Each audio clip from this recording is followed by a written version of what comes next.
Big boss season 8 ఎంత రసవత్తరంగా జరుగుతుందో ప్రత్యేకంగా చెప్పనవసరం లేదు. ఇక ఈ రోజు నిఖిల్ తన ఆటతో అదరగొట్టేశాడనే చెప్పాలి. ఇక ఈ విషయం పక్కన పెడితే స్టార్ మా నుంచి తాజాగా ఒక ప్రోమో రిలీజ్ అయింది. ఆ ప్రోమోను ఒక్కసారి చూసినట్లయితే బిగ్ బాస్ హౌస్ లోకి శ్రీముఖి చాలా గ్రాండ్ గా ఎంట్రీ ఇచ్చింది. ఇక తర్వాత హౌస్ లో ఉన్న కంటెస్టెంట్స్ అందరూ కూడా శ్రీముఖిని చూసి ఒక్కసారిగా కేకలు పెట్టారు.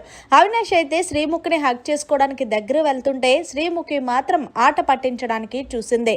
ఇక ఇందులో భాగంగానే నిఖిల్ దగ్గరికి వెళ్ళి నిఖిల్ని హక్ చేసుకొని, నిఖిల్ నిజంగా ఏం ఆడుతున్నావయ్యా గేమ్, నిజంగా బయట చెమటలు పుట్టిస్తున్నావు కదా అంటూ ప్రోమోలో అయితే మాట్లాడినట్టు చూపించారు. ఇక ఇందులో భాగంగా నేను ఎందుకు వచ్చానో మీ అందరికీ తెలుసు. మిగిలిన ఇంటి సభ్యులకు నేను ticket to finale race task పెట్టా, అది ఎవరికి ఇవ్వాలి ఏంటనేది నా చేతిలో ఉంటుందంటూ శ్రీముఖి తెలియజేస్తుంది. ఇక ఇందులో భాగంగా శ్రీముఖి చేతిలో 5 బ్యాడ్జులు ఉన్నాయి. 5 బ్యాడ్జులు 5 లక్షలు. ఇది 5 లక్షలు ఎవరికి నేను పెడతాననేది మీరు గెస్ చేసి చెప్పండి అంటూ హౌస్ మేట్స్ కి చిన్న ఛాలెంజ్ విసిరింది శ్రీముఖి. మరి నిఖిల్, అవినాష్ అలాగే రోహిణి వీళ్ళ ముగ్గురికి కాకుండా మిగిలిన వాళ్ళలో శ్రీముఖి ఎవరికి పెడతది అనేది కామెంట్ సెక్షన్ లో తెలియజేయండి.